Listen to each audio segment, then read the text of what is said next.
دي الحلقة الأولى في الكورس التمهيدي التاني. اتكلمنا في الكورس التمهيدي الأول عن أجزاء الكمبيوتر كلها، وعرفنا دور كل واحدة فيهم بتعمل إيه بالظبط في الكمبيوتر، علشان لو هجمع برضو جهاز كمبيوتر أبقى عارف أنا هجيب إيه بالظبط. وعرفنا برضو المخاطر الأمنية اللي بتحصل لكل جزء من الأجزاء دي وإزاي بنأمنها. لو ما اتفرجتش على الكورس روح هاته من الأول، علشان الكورس ده برضو هيبقى فيه جزء كبير جدا مبني عليه. هنبدأ في الكورس ده بإذن الله إن احنا ننزل الأوبريتنج سيستم على جهاز الكمبيوتر. زي ما الروح هي الأساس في الجسد، فالأوبريتنج سيستم هو الأساس في الكمبيوتر. فبعد ما جمعت جهاز كمبيوتر غالي جدا من غير ما انزل عليه اوبريتنج سيستم، هيبقى عامل بالظبط زي ما يكون حتة حديدة ملهاش أي لازمة. خليك معانا. Don't you be afraid.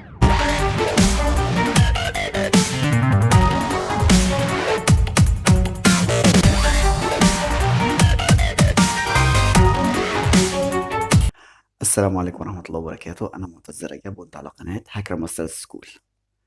هنتكلم بإذن الله في الكورس التمهيدي التاني بتاعنا عن الكلاينت اوبريتنج سيستم، أو النظام العادي اللي بيشتغل عليه المستخدم العادي جدا.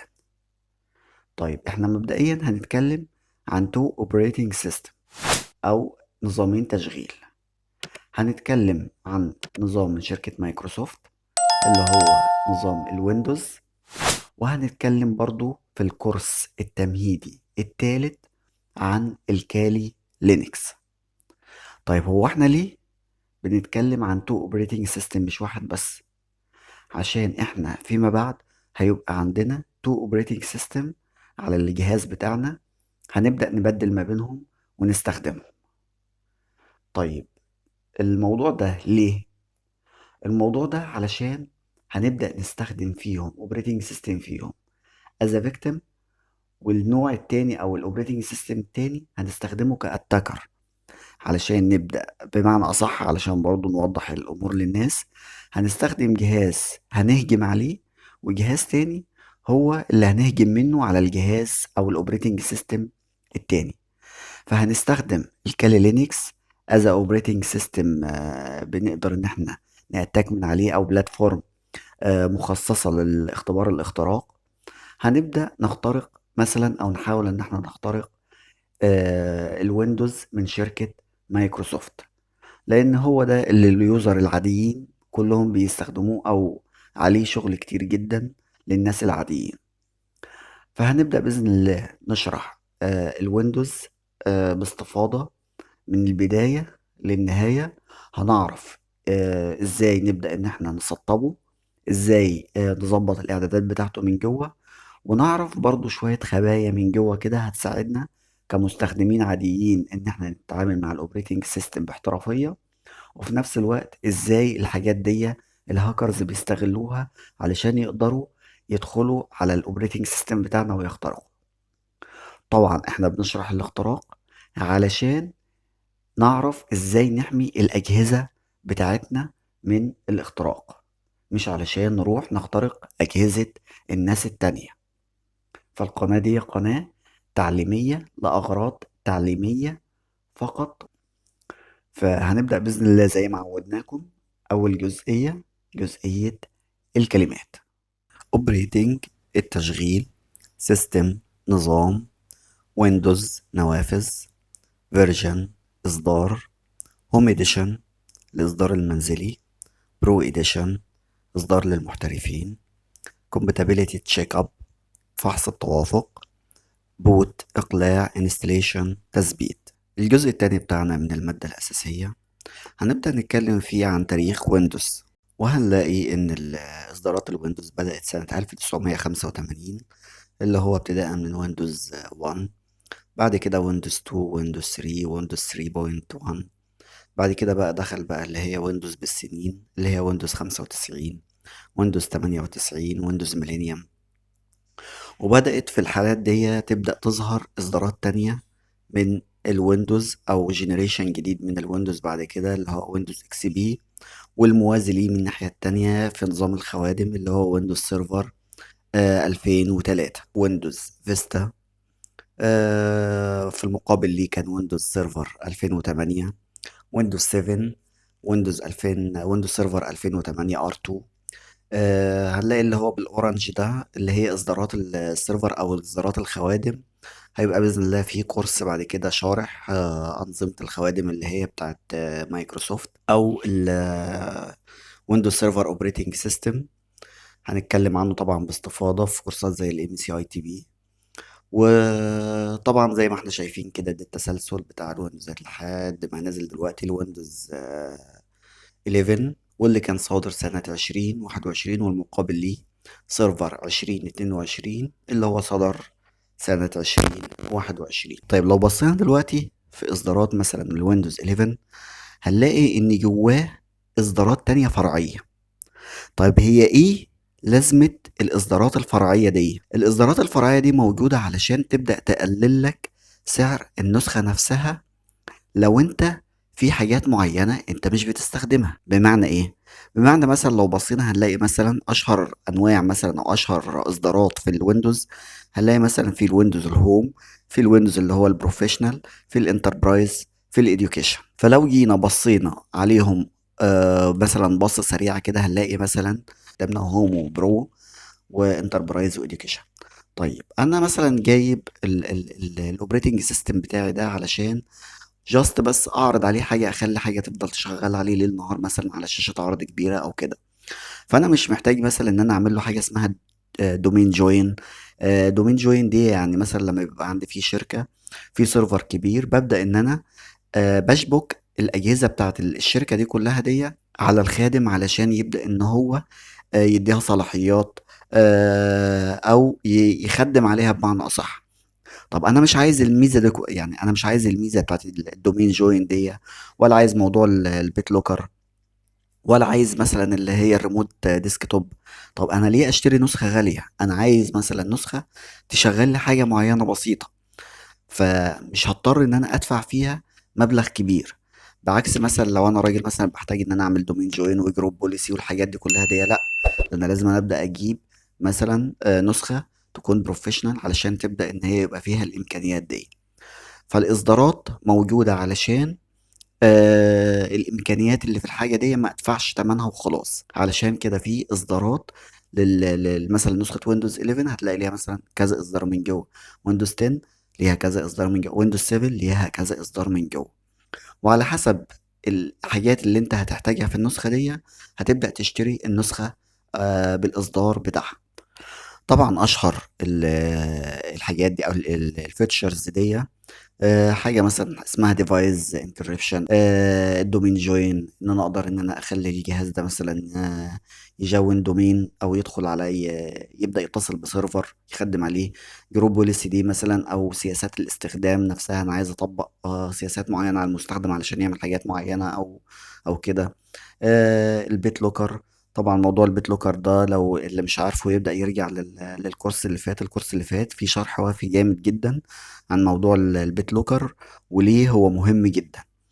وطبعا مجموعة كبيرة جدا من الفيتشرز اللي هنبدأ نتكلم برضو عنها داخل الكورس ده. بالنسبة للفرق ما بين الفيرجنات اللي موجودة داخل نسخة الويندوز الواحدة. لكن مثلا عندنا مثلا نسخة ويندوز مثلا 10 ويندوز 11، طبعا كل الكلام اللي احنا بنتكلم فيه ده داخل نسخة الويندوز الواحدة. في بقى اصدار مثلا زي ويندوز 10 ويندوز 11 ما بينهم فروق. ما هو مش معقول هيبقى في حاجة قديمة مثلا زي ويندوز 10 ونزل لك ويندوز 11 وهتبقى هي او بنفس الاصدارات. لا، بتبقى في اختلافات ما بين نوعية الويندوز نفسها. لو بصينا مثلا في الشاشة اللي قدامنا دي فيها اكتر، يعني فيها اشهر البينيفيتس اللي موجودة مثلا في الويندوز 10 والويندوز 11.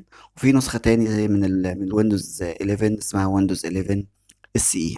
طبعا هو ذكر لك ايه الفروق. هنا لو بصينا هنا طبعا في الغالب يعني برضو ما بتبقاش اللي هي ساعات فروق جوهرية جدا، الا لو فعلا اليوزر جايب النسخة دي علشان الفيتشرز الجديدة دي اللي نازلة فيها. طبعا في نقطة هقول لك عليها برضو كده من عندي كريكومنديشن من عندي، عايز تاخد بيها تاخد، مش عايز براحتك برضو. حتة أول ما تنزل نسخة جديدة مثلا دي ما تروحش تاخد بعضك وتجري عليها على طول كده تروح منزلها وتبدأ تشتغل بيها على طول، لأ. بتبدأ تستنى شوية، ساعات كتير جدا بتفوت على الشركات حاجات معينة، فبيبدأوا ينزلوا زي تصحيحات ليها في حزم حاجة اسمها سيرفيس باك. الكلام ده كان من أيام حتى ويندوز اكس بي، كان يقول لك ويندوز اكس بي سيرفيس باك 1 سيرفيس باك 2 سيرفيس باك 3. فمش اول ما تنزل نسخة تاخد بعضك وتطلع تجري تروح منزلها وتبدأ تشتغل بيها على طول، لا. اتأنى شوية. انا كنت مستريح جدا مع ويندوز مثلا 7، وكنت شايف ان كل الابليكيشنز وكل البروجرامز اللي انا شغال عليها الكومباتيبيليتي بتاعتها شغالة معاها تمام و100 فل و14. طب انا ليه اروح لنسخة تاني وانا النسخة اللي معايا مريحاني، يعني مأديالي كل اللي انا عايزه منها. فدايما النسخة بتاعتك تبقى عزيزة، يعني حتة ان انا اغير نسخة كل شوية دي لا. انا علشان ابدأ انزل مثلا نسخة ويندوز 10 او ويندوز 11 عندي على جهاز الكمبيوتر، لازم جهاز الكمبيوتر يبقى ليه امكانيات معينة. طبعا الامكانيات دي هرسناها في الكورس الاول كله، وعرفنا ازاي نختار كل حاجة بالديتيلز اوف ديتيلز بتاعتها. فلو جينا بصينا في الصورة اللي قدامنا دي كده هنلاقي ان ويندوز مثلا 10 وجايب لك مثلا هنا على جنب ايه الحاجات اللي هي لازم تكون متوفرة في الجهاز علشان اقدر انزل ويندوز 10، وايه الحاجات اللي لازم تكون متوفرة عشان انزل ويندوز 11. طبعا كل الحاجات اللي احنا اللي موجودة دي اتكلمنا عنها باستفاضة. وعايز اقول لك على حاجة، يعني انت لو جيت بصيت برضو على البروسيسور هنا بيقول لك 1 جيجا هرتز. هو في 1 جيجا هرتز دلوقتي في السوق؟ ما اعتقدش ان الكلام ده موجود. طب وهي مايكروسوفت بتنزل لي ليه المينيمم ريكوايرمنتس بتاعت الحاجة دي؟ والله هي ويندوز بتقول لك والله احنا بص احنا شركة زي الفل، احنا زي لينكس برضو اقل حاجة بتشغلها. بس طبعا الكلام ده مش مظبوط، لان انت لو جيت فعلا اتبعت النظام اللي هم كاتبينه ده المينيمم ريكوايرمنت، انت بمجرد ما هتنزل النسخة وهتيجي تشتغل عليها انت هتكره نفسك. فمفيش حاجة اسمها اجيب رامة مثلا 1 جيجا. ايه رامة 1 جيجا دي؟ اقل حاجة لازم تبقى عندك 4 جيجا رام مثلا بالنسبة لويندوز، سواء 10 او 11. يعني دلوقتي انت لو 10 يبقى 4 يبقى 11. المينيمم بتاعك تبقى 8 علشان الجهاز يبدأ يشتغل معاك وما يعملش اي مشاكل. فطبعا ما تشتغلش، يعني ما تحطش بقى في دماغك موضوع ان طالما مايكروسوفت قالت السيستم ريكوايرمنت 1 جيجا هرتز 1 جيجا رامات، هي دي اللي هجيبها مثلا وهي دي اللي هشتغل بيها، لا. انت الحاجات دي بيدوا لك الجهاز هيشتغل معاك في الامكانيات دي عادي جدا. يعني لو عندك الامكانيات دي الجهاز هيشتغل، احنا ملناش دعوه، يعني احنا لكن الجهاز اول ما تنزل على النسخه تبدا تشتغل على طول. فطبعا الموضوع ده كل زي ما اتكلمنا في برضه في موضوع الكورس الاول، كل ما هتزود امكانيات في الجهاز وكل ما هيبقى معاك فلوس هتلاقي الجهاز فرق جامد جدا جدا معاك. يعني هو مثلا هنا كاتب لك وليكن هارد ديسك سبيس 16 جيجا، انت ما فيش عندك حاليا هارد او اس اس دي 16 جيجا. انت اقل حاجه عندك دلوقتي في السوق جديده ك اتش دي دي 1 تيرا. يا اما بقى لو انت عايز تجيب بقى مستعمل هتجيب مستعمل عندك 500. بس طبعا كل ما هتزود كل ما الموضوع او الدنيا هترتاح معاك وانت شغال على الجهاز.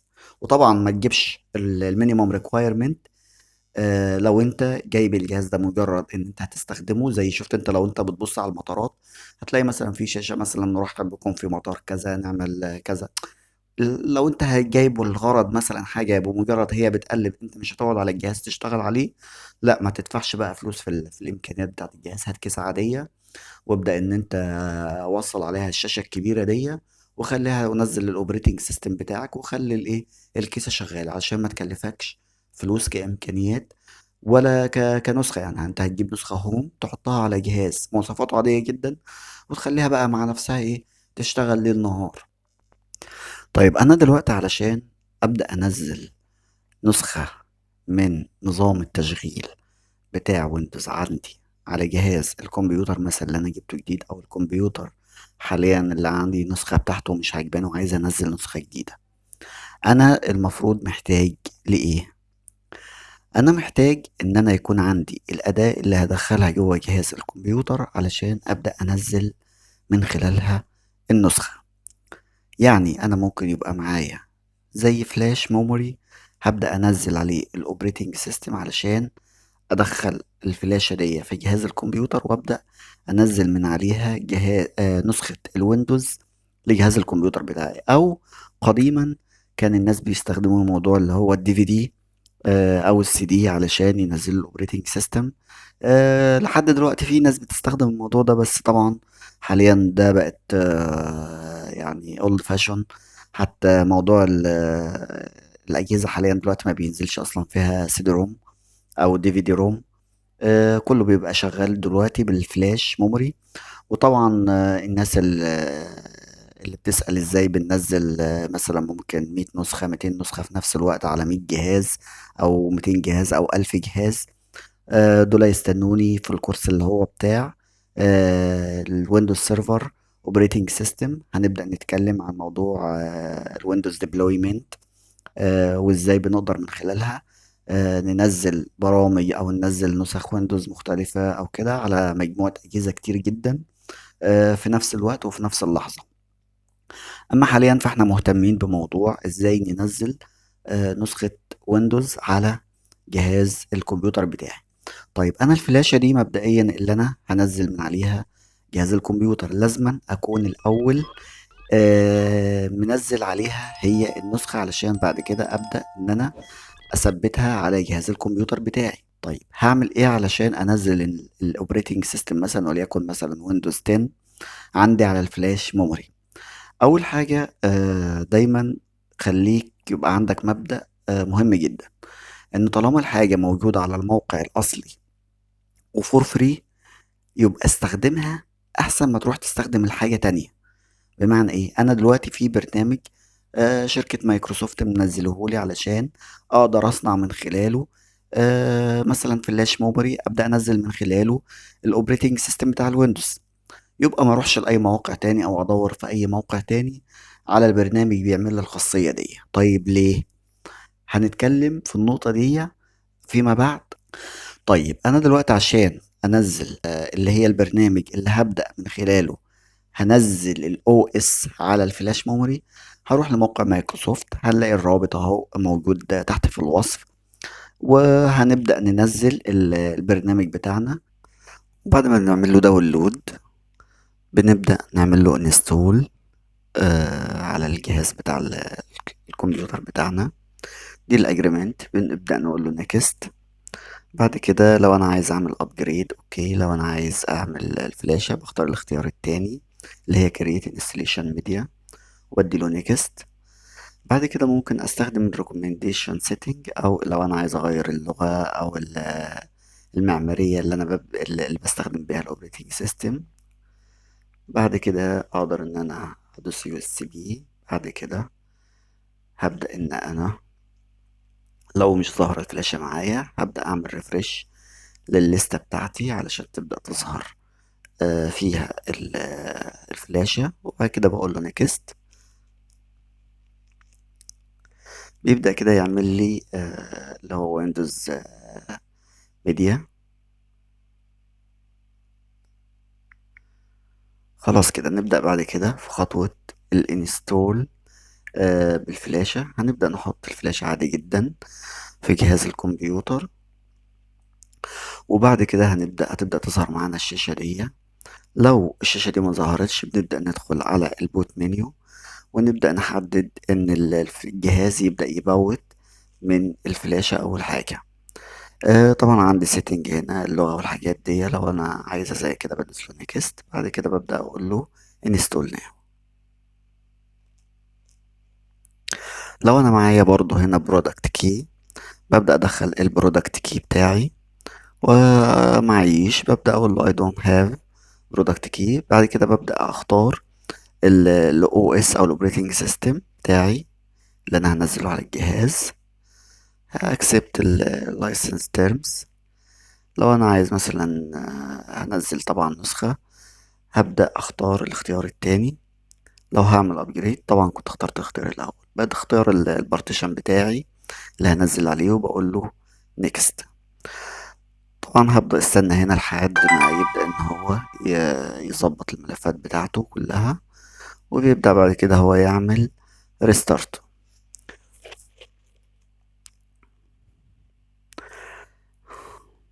طبعا لو انا مخلي الفلاشة تبدأ تبوت، في ناس بتخلي الفلاشة كل مرة تقوم تبوت من الفلاشة. لو الموضوع ده تبدأ تغير تخلي الفلاشة تبوت المرة دي بس. هختار اللغة بتاعتي وابدأ اقول له، والكيبورد اللغة بتاعتي والكيبورد بتاعتي، اللغة بتاعت الكيبورد بتاعتي اقول نيكست نيكست. بعد كده هبدأ اختار الاسم بتاعي. لو عايز ابدأ ادخل باسورد بدخله وبعيده تاني. بعد كده في شوية حاجات كده يستحسن يعني ان انا اوقفهم كلهم واقول له next accept. بعد كده هيبدأ ان هو ينزل لي يكمل شوية ملفات كده، بيجهز لي النسخة علشان تبدأ.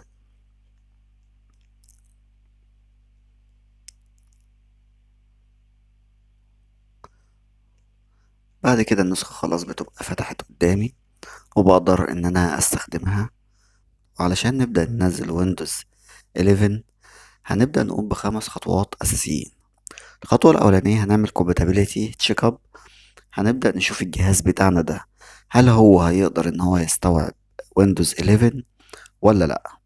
طيب علشان نعمل الموضوع ده لازم نبدأ ندخل على موقع الخاص بشركة مايكروسوفت، وهنبدأ بعد كده ننزل برنامج معين هتلاقوا الرابط بتاعته في الديسكريبشن، وهنفتحه عادي جدا وهنبدأ نعمل تشيك اب على الجهاز ده. هنبص هنلاقيه مثلا مدينا ان كل الريكوايرمنتس اللي عايزها موجودة عندي ومدينا عليها علامات صح كلها زي الشكل الموضح دلوقتي في الشاشة. طيب هو الريكوايرمنت هتبقى زي ما احنا هو شفنا كده في الشاشة دي بالشكل ده. النقطة التانية هنبدأ نعمل الفلاشة اللي هنبدأ ننزل منها السيستم. طب عشان نعمل الموضوع ده لازم نبقى معانا في الأول فلاشة مثلا بحجم 8 جيجا فيما فوق. بعد كده هنبدأ إن احنا المفروض ندخل على موقع مايكروسوفت، وهنلاقي برضو في رابط تحت في الديسكريبشن، وهنروح على سيكشن اللي هو الخاص بال انستليشن ميديا اللي هو ويندوز انستليشن ميديا، وهنعمل داونلود للبرنامج. هنروح للمكان بعد كده اللي نزل فيه البرنامج وهنبدأ نشغله. هيبدأ يدينا زي اجريمنت كده، هنقول له accept. هيبدأ يدينا برضو زي بتاعت الويندوز 10 الحاجات دي. هنبدأ بس ندخل الفلاشة بعد كده الأول في اليو اس بي الخاص بتاعها. بعد كده هنبدأ هنا لو أنا مش عايز الحاجات دي اللغة دي أو الإيديشن ده هشيل التشيك بوكس ده، وهبدأ بعد كده أختار اللغة اللي أنا محتاجها أو الإيديشن لو في أكتر من إيديشن مثلا 32 بت أو 64 بت أو أي إيديشن تاني هبدأ إن أنا أختاره. وبعد كده هنبدأ بعد ما اخترنا الحاجات دي نبدأ نديله نيكست. هختار طبعا يو اس بي فلاش درايف، وبعد كده هختارها من هنا هعلم عليها واقول له نيكست. هيبدأ هو يعمل لي داونلودنج كده داونلودنج للويندوز 11 ويبدأ يكريت للميديا بتاعتي. هديله فينيش.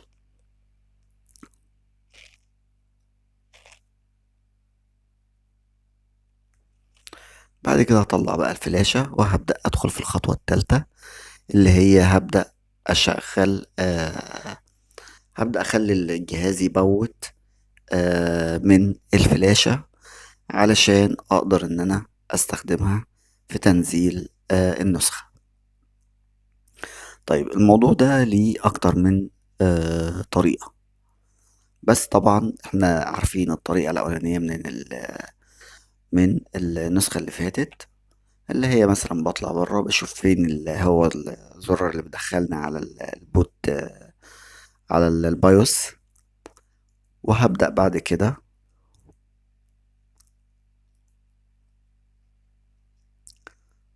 طبعا الزرار اللي بيدخلنا على البايوس ممكن يكون مثلا F2، زرار ديليت. لو انا مش عارف الموضوع ده بقدر ادخل على جوجل وبعرف الفيرجن بتاعي، زرار اللي بيدخلنا على البايوس رقمه ايه بالظبط. بمجرد ما ادخل على البايوس، مثلا لو عندي بايوس مثلا جديد او شكله جديد زي كده، بقدر ان انا احدد منه. او ممكن في طريقة تاني، بدخل على setting، بدخل على recovery، بقول له restart now. ده لو انا مش عارف الزرار بتاعي مثلا او كده. بتفتح الشاشة اللي بدخل على trouble shoot advanced، بعد كده بدخل على اليو اي اف اي، بيبدأ يفتح لي نفس القائمة دي اللي انا هبقى محتاجها علشان احدد منها مين اللي المفروض يبوت الاول. طبعا عندي مثلا البوت بريوريتي، وعندي بوت منيو اللي هي F8. ممكن اختار مثلا الفلاشة هي بحيث ان انا اخليها تبقى رقم واحد في البريوريتي او الاولوية، وبتفتح معايا عادي جدا. او بروح للبوت منيو وبحدد منها الفلاشة على طول، وبقول له اوكي، هتجيب لي هي نفس الشاشة. طيب ندخل على الخطوة الرابعة. خلاص كده هنبدأ ننزل نسخة الويندوز. هتبدأ تفتح معايا اللي هي الشاشة العادية دي، فيها برضو اعدادات اللغة، اعدادات الوقت، الكيبورد بتاعي. وطبعا منساش ان انا ابقى موصل الجهاز بتاعي بالكهرباء، علشان لو في اي مشكلة ما يحصل، يعني ما تحصلش انقطاع للتيار الكهربائي اثناء ما بسطب وتحصل مشكلة. فدايما ببقى متأكد ان كل حاجة تمام. بختار الاعدادات بتاعتي كلها وبدي له نيكست، وبقول له انستول ناو. بيبدأ طبعا هو يسطب ويبدأ يجيب لي اجريمنت كده. عايز تقراها تقراها مفيش مشكلة، بس طبعا مش هتغير حاجة يعني. وهتقول له نيكست. هنا بقى هندخل على الخيارات دي. الاولاني لو انا عايز اعمل ابجريد، التاني لو انا حابب ان انا ابدا انزل نسخة جديدة جدا. طبعا عندي كل البارتيشنات اهي. هبدا ان انا اختار البارتيشن اللي انا عايزه. بعد كده هبدا آه بعد ما اختار البارتيشن اللي انا عايزه، ممكن اعمل حاجة حلوة جدا. انا ممكن اعمل نجرب ان احنا نعمل ميرج لل للهارد كله، للبارتيشنات بتاع الهارد كلها، ونبدأ نقسمه من جديد. طب ازاي؟ انا لو عايز دلوقتي، عايز بعد ما اكون مثلا واخد الداتا المهمة، لو على الجهاز، لو الجهاز مثلا قديم، لكن لو الجهاز جديد طبعا هيبقى بارتيشن واحد. طب لو انا عايز اعمله، يعني اعمل لهم ميرج، بحيث ان انا كده هقف على كل بارتيشن وهنزل تحت واقول له ديليت. وهنزل بعد ما اعمل له ديليت هيبقى كله قطعة واحدة. عندي مثلا الهارد ده 1 تيرا، فهو ظاهر عندي 953.9 جيجا بايت. في جزء كده بيبقى الظاهر في الهارد ده بيستخدم في حاجات تانية نعرفها بعدين. وابدأ اقول له نيو عادي جدا علشان ابدأ اقسم الهارد بتاعي من اول وجديد.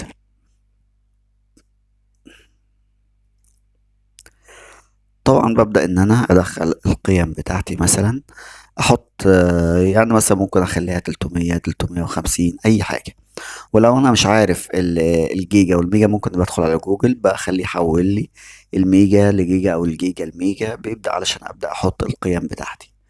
بعد ما ببدأ احط القيم بتاعته بقول وبدوس له اوكي، بيبدأ يظهر معايا 3 اجزاء. الجزئين الاولين دول بيكريتهم الويندوز نفسه لنفسه كده، عشان بيحفظ عليهم انواع معينة من الملفات.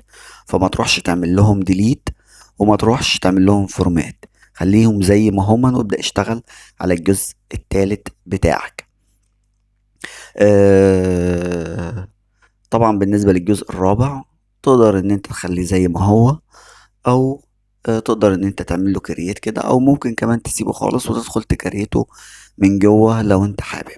بس هنا مثلا لو هو قدامك هنا بتقف عليه وبتقول له نيو واوكي، بيروح مخلي لك المساحة كلها عاملة. ومبدئيا ما تخافش من الاول، بارتيشنين دول مش هيظهروا معاك في النسخة من جوه خالص. بس هتبدأ تقول له انستول، هيبدأ يسطب معاك عادي جدا بدون اي مشاكل.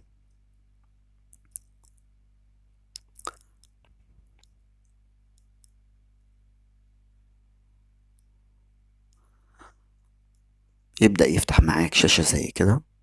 نبدأ ندخل على النص، على النقطة الخامسة بتاعتنا، اللي هي السيت اب اللي من جوه ده. اول حاجه طبعا بتحدد المنطقه بتاعتك اللي انت موجود فيها، اي منطقه. مثلا سواء كنت في مصر او كنت في اي دوله تانية، بتبدا تحدد اعدادات اللغه اللي موجوده على الكيبورد. ولو عايز تضيف لغه تانية بتدخل على اد انبوت، او بتدخل على سكيب لو انت عايز تخلي الانجليش بس. بعد كده بقى بتبدأ تدخل مثلا الشبكة مثلا بتاعت الواي فاي بتاعتك، عشان لو في تحديثات أو في أي حاجة يبدأ الجهاز يروح يجيبها أثناء الإعدادات الأخيرة دي، ويبدأ يظبطها لك مع نفسه. فبيبقى محتاج الإنترنت في النقطة دي. لو أنت ما عندكش مش مشكلة عادي. ممكن تبدأ تحط بقى اسم للجهاز بتاعك بعد كده. وبعد كده بيبدأ يقول لك دخل، لو انت عندك اكونت من مايكروسوفت بتبدأ ان انت بتدخله عادي جوه الحاجة دي. وده لو انت عايز تعمل زي بصمة وش، متاح لك ان انت تعمل زي بصمة وش كده زي التليفونات. وتكريت بعد كده البن مبدئيا بيبقى من 4 أرقام علشان يبقى مسهل عليك، كباسورد من 4 أرقام. لو انت بقى عايز تعمل عندك شوية داتا ولا حاجة على جهاز تاني، وعايز تبدأ تعمل لها سينكرونايز بحيث تعملها، او لو مش عايز بتقول له نيو وبتبدأ تدخل بتكمل. وعندك هنا دي اعدادات اللوكيشن والحاجات دي اللي احنا لغيناها في مثلا في ويندوز 10.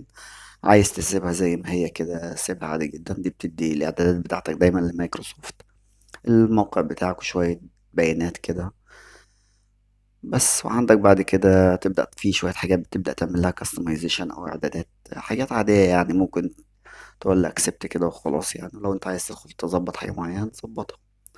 هنا بيقول لك تقدر ان انت لو عايز تباك اب كل الداتا بتاعتك مثلا على الوان درايف، اوكي، تقدر تخليه سينكرونايز ويعمل. عايز تسطب اللي هو مايكروسوفت 365 بتسطبه برضو، مش عايز خلاص. بيبدأ هو بقى يظبط لك الدنيا كده ويقعد يعمل الإعدادات اللي انت حددتها له. وبيفتح بقى معاك عادي جدا الويندوز 11. ومبدئيا علشان نبقى فاهمين، بإذن الله ويندوز 12 جاي في السكة. ممكن السنة دي كده، في آخر السنة دي أو كده ممكن يجي. وهيبقى نفس إعدادات ويندوز 11 يعني، مش هيبقى في حاجة جديدة بإذن الله يعني.